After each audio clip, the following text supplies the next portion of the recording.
पाठ 20 विशेषण। यह तो बहुत पुरानी इमारत लगती है। यह एक ऐतिहासिक इमारत है। टूटी फूटी इमारत को तो तोड़ देना चाहिए। नहीं सौम्या, यह इमारत हमारी राष्ट्रीय धरोहर है। यह स्मरणीय इमारत है। इसका संबंध देश के स्वाधीनता संग्राम से है। तो ठीक क्यों नहीं कराते? हाँ, सरकार समय समय पर भीतरी और बाहरी हिस्से की मरम्मत कराती रहती है। अपने देश की प्राचीन वस्तुओं एवं इमारतों की रक्षा हम सभी का कर्तव्य है। अनेक शब्दों द्वारा इमारत की विशेषताएं बताई गई हैं, जैसे पुरानी, ऐतिहासिक, टूटी फूटी, स्मरणीय। इसी प्रकार राष्ट्रीय तथा भीतरी बाहरी शब्द क्रमशः धरोहर और हिस्से शब्दों की विशेषता बता रहे हैं। ये विशेषण शब्द हैं।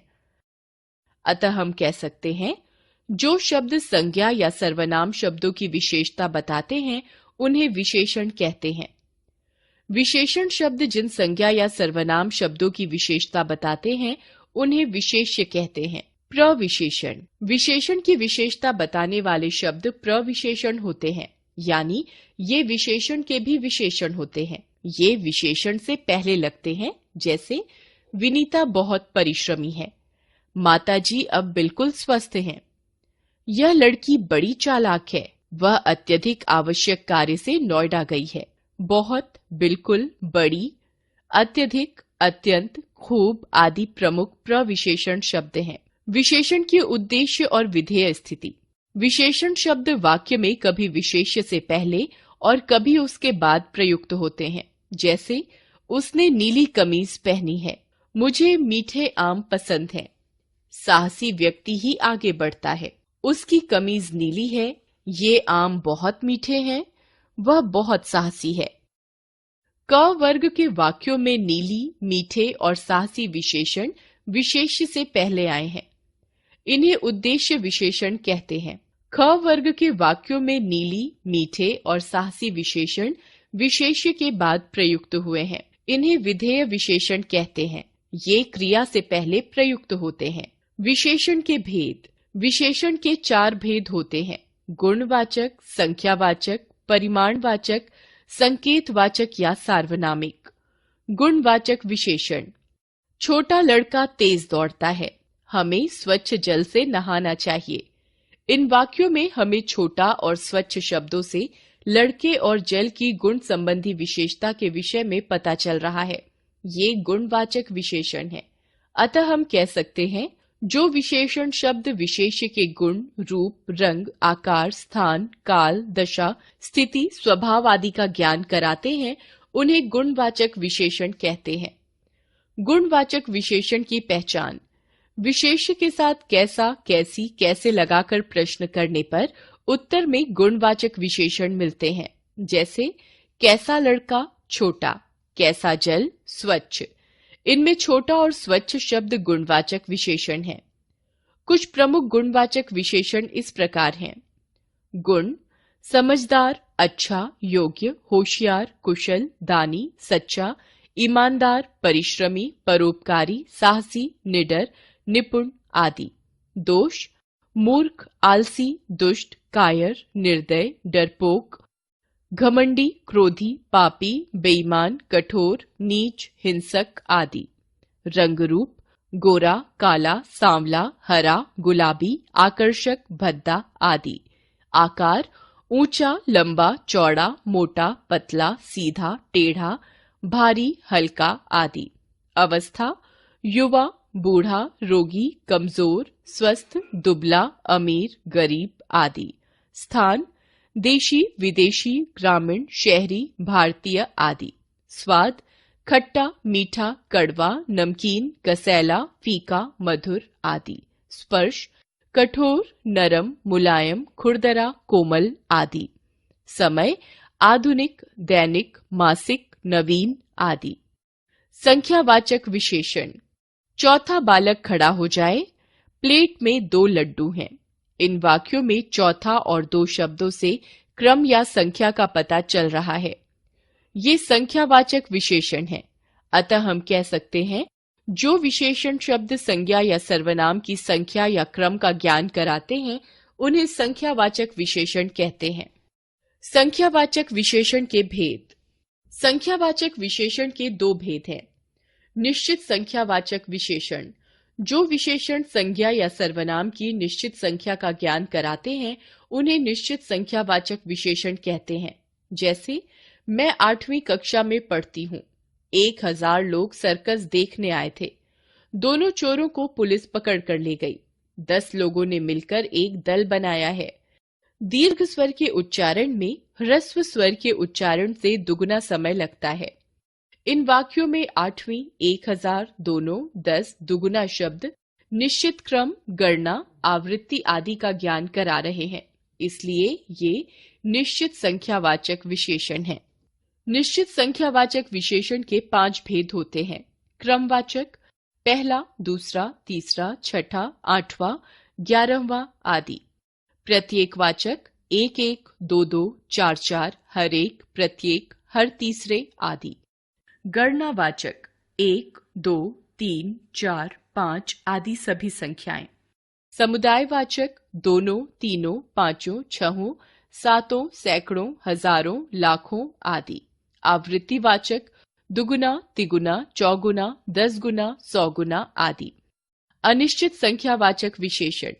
जिन विशेषणों से संज्ञा या सर्वनाम यानी विशेष्य की निश्चित संख्या का ज्ञान नहीं होता है उन्हें अनिश्चित संख्यावाचक विशेषण कहते हैं। जैसे गांव में कुछ लोगों के घरों में ही टीवी लगा है। माँ मेरे लिए बहुत सारी टॉफियां लाई है। चावल के साथ थोड़ी रोटियां बना लो। ऊपर के वाक्यों में कुछ, बहुत सारी, थोड़ी शब्दों से संज्ञा की निश्चित संख्या का पता नहीं चल रहा है, इसलिए ये अनिश्चित संख्यावाचक विशेषण है। परिमाणवाचक विशेषण। यह 2.5 मीटर कपड़ा है। माँ थोड़ा मीठा दीजिए। इन वाक्यों में 2.5 मीटर और थोड़ा शब्द कपड़ा और मीठा का परिमाण यानी मात्रा बता रहे हैं। ये परिमाणवाचक विशेषण है। अतः हम कह सकते हैं जिन विशेषणों से संज्ञा या सर्वनाम की मापतौल यानी परिमाण का पता चलता है उन्हें परिमाणवाचक विशेषण कहते हैं। परिमाणवाचक विशेषण के भेद। परिमाणवाचक विशेषण भी 2 प्रकार के होते हैं। निश्चित परिमाणवाचक विशेषण। किसी वस्तु या पदार्थ की निश्चित मापतौल का ज्ञान कराने वाले विशेषण निश्चित परिमाणवाचक विशेषण होते हैं। जैसे 1 किलो बर्फी, 3 लीटर दूध, 4 मीटर पाइप आदि। अनिश्चित परिमाणवाचक विशेषण। अनिश्चित परिमाणवाचक विशेषण। जिन विशेषणों से किसी वस्तु या पदार्थ की निश्चित मात्रा का पता नहीं चलता वे अनिश्चित परिमाणवाचक विशेषण होते हैं। जैसे मैंने ढेर सारी आइसक्रीम खाई। पिताजी की चाय में चीनी कम डालना। ज्यादा खाना खाओगे तो बीमार हो जाओगे। इन वाक्यों में ढेर सारी, कम, ज्यादा शब्दों से संबंधित वस्तुओं की निश्चित मात्रा का ज्ञान नहीं हो रहा है, अतः ये अनिश्चित परिमाणवाचक विशेषण है। संकेतवाचक या सार्वनामिक विशेषण। बाहर कोई व्यक्ति शोर मचा रहा है। मुझे उस बच्चे ने धक्का दिया। इन वाक्यों में कोई और उस सर्वनाम है, किंतु यहाँ पर ये व्यक्ति और बच्चे की विशेषता बताने का कार्य कर रहे हैं या उनकी ओर संकेत कर रहे हैं। ये सार्वनामिक विशेषण हैं। इन्हें संकेतवाचक विशेषण भी कहते हैं। अतः हम कह सकते हैं जो सर्वनाम अपने सार्वनामिक रूप में ही संज्ञा शब्दों से पहले आकर विशेषण के रूप में प्रयुक्त होते हैं उन्हें सार्वनामिक विशेषण या संकेतवाचक विशेषण कहते हैं। सर्वनाम के संबंध कारकीय रूप जैसे मेरा, हमारा, तुम्हारा, उसका आदि भी सार्वनामिक विशेषण के रूप में प्रयोग होते हैं। सर्वनाम और सार्वनामिक विशेषण में अंतर। सर्वनाम सार्वनामिक विशेषण। इसे उठाकर वहां रख दो, इस किताब को उठाकर वहां रख दो। कोई पिताजी को बुला रहा है। कोई सज्जन पिताजी को बुला रहे हैं। स्पष्ट है कि संज्ञा के स्थान पर प्रयोग होने वाले शब्द सर्वनाम कहलाते हैं और संज्ञा से पहले आकर उनकी विशेषता बताने वाले सर्वनाम सार्वनामिक विशेषण कहलाते हैं। अनिश्चित संख्यावाचक और निश्चित परिमाणवाचक विशेषण में अंतर। कुछ, थोड़ा, कम, अधिक, बहुत, सब आदि विशेषण अनिश्चित संख्यावाचक और अनिश्चित परिमाणवाचक दोनों होते हैं, किंतु इनके प्रयोग में अंतर है। जब ये गणनीय यानी गिनने योग्य संज्ञाओं के साथ लगते हैं तो अनिश्चित संख्यावाचक विशेषण होते हैं, जैसे कुछ बच्चे, थोड़े डिब्बे, बहुत लोग, कम बच्चे आदि। जब ये अगणनीय यानी न गिने जाने योग्य संज्ञाओं के साथ प्रयोग होते हैं तो अनिश्चित परिमाणवाचक विशेषण होते हैं, जैसे कुछ किलो फल, थोड़ा पानी, कम चीनी, बहुत घी आदि। विशेषणों की अवस्थाएं। प्रत्येक व्यक्ति या वस्तु में कोई न कोई विशेषता होती है, किसी में सामान्य, किसी में अधिक और किसी में सबसे अधिक। ये तुलनात्मक स्थितियां ही विशेषण की अवस्थाएं कहलाती हैं। विशेषणों की 3 अवस्थाएं मानी गई हैं। मूलावस्था, इस अवस्था में किसी प्रकार की तुलना नहीं होती, केवल विशेषता का सामान्य कथन होता है, जैसे विशाल योग्य लड़का है, फूल बहुत सुंदर हैं। उत्तरावस्था, इस अवस्था में 2 व्यक्तियों, वस्तुओं और पदार्थों की तुलना करके एक को दूसरे से कम या अधिक बताया जाता है।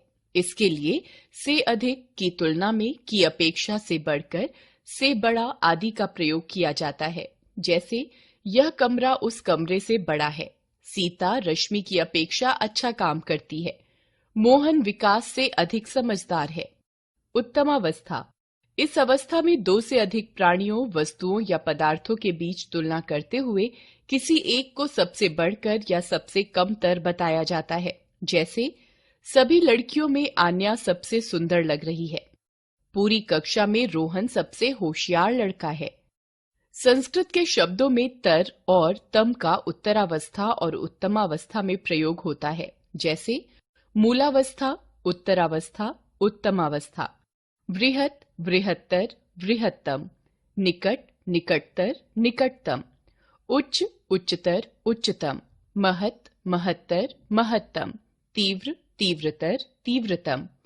विशेषणों का रूपांतरण। हिंदी में रूपांतरण की दृष्टि से विशेषण 2 प्रकार के होते हैं। अपरिवर्तित विशेषण।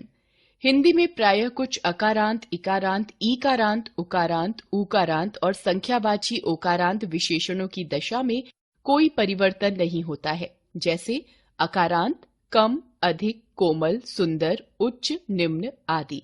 इकारांत अति, शुचि आदि। ईकारांत भारी, सभी, पारदर्शी आदि। उकारांत कृपालु, दयालु, श्रद्धालु, जिज्ञासु आदि। ऊकारांत चालू, झगड़ालू आदि। ओकारांत तीनों, चारों, पांचों, छहों, सातों आदि। इया प्रत्यय से बने विशेषण अपरिवर्तित रहते हैं, जैसे बढ़िया खाना, बढ़िया गाड़ी, बढ़िया लोग, घटिया माल, घटिया दाल, घटिया चावल आदि। ऐसे ही दुखिया, जड़िया, सुखिया आदि। कुछ आकारांत विशेषण भी परिवर्तित नहीं होते, जैसे ताजा, उम्दा, आवरा, ज्यादा आदि। परिवर्तित विशेषण कुछ आकारांत विशेषणों के रूप अपने विशेष्य के अनुसार बदलते हैं, जैसे पीला फूल, पीली साड़ी, मोटा लड़का, मोटी लड़की, काला कुत्ता, काले कुत्ते आदि। तत्सम शब्दों के साथ तत्सम विशेषणों का प्रयोग किया जाता है, जैसे बुद्धिमान, बुद्धिमती, धनवान, धनवती, रूपवान, रूपवती, पुरुष, स्त्री, नर, नारी, वर, वधू। संज्ञा के अभाव में विशेषणों का विशेष्य के रूप में भी प्रयोग होता है, जैसे संसार में विद्वानों की पूजा होती है, मूर्खों की नहीं। परोपकारी दूसरों के लिए जीते हैं और स्वार्थी अपने लिए। सार्वनामिक विशेषणों के रूप सर्वनामों के रूपों के समान ही परिवर्तित होते हैं, जैसे यह लड़का, ये लड़के, इस लड़के ने, इस बच्चे ने, इन बच्चों ने आदि। विशेषणों की रचना। कुछ शब्द मूल रूप से विशेषण होते हैं, जैसे ऊंचा, अच्छा, बुरा, मोटा, सुंदर, छोटा, बड़ा आदि। कुछ विशेषणों की रचना संज्ञा, सर्वनाम, क्रिया व अव्यय शब्दों में प्रत्यय या उपसर्ग जोड़कर इस प्रकार की जाती है। प्रत्यय जोड़कर विशेषण बनाना। संज्ञा से विशेषण। संज्ञा, विशेषण। नीति, नैतिक, कल्पना, काल्पनिक, भूगोल, भौगोलिक, नियम, नियमित, सम्मान, सम्मानित, मानव, मानवीय, रूप, रूपवती, पत्थर, पथरीला, शास्त्र, शास्त्रीय, आदर, आदरणीय, समाज, सामाजिक, झगड़ा, झगड़ालू, अनुभव, अनुभवी, ठंड, ठंडा, कांटा, कटीला, पल्लव, पल्लवित, स्मरण, स्मरणीय, उद्यम, उद्यमी। सर्वनाम से विशेषण, सर्वनाम विशेषण।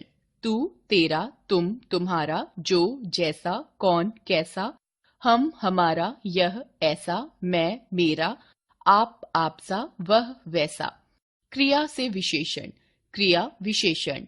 भागना, भगोड़ा, कमाना, कमाऊ, बनाना, बनावटी, बिकना, बिकाऊ, मिलना, मिलावटी, चलना, चालू। अव्यय से विशेषण, अव्यय विशेषण। आगे, अगला, ऊपर, ऊपरी, पीछे, पिछला, नीचे, निचला। उपसर्ग जोड़कर विशेषण बनाना, उपसर्ग विशेषण।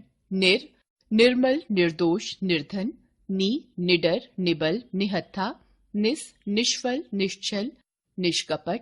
नालायक, नादान, नासमझ। बेदाग, बेकसूर, बेईमान। दुर्बल, दुर्लभ, दुर्गम। सुलभ, सुगम, सुशीला। बदनाम, बदजात, बदबू। लाइलाज, लाजवाब, लापरवाह। प्रबल, प्रसिद्ध, प्रताड़ित। ध्यान दीजिए, विशेषणों का प्रयोग संज्ञा विशेष्यों की तरह भी होता है। जैसे बड़ों के बीच में नहीं बोलना चाहिए, बड़े लोग। गरीबों की मदद करनी चाहिए, गरीब लोग। उस मोटे को देखो, मोटे आदमी। याद रखें, संज्ञा या सर्वनाम शब्दों की विशेषता बताने वाले शब्दों को विशेषण कहते हैं।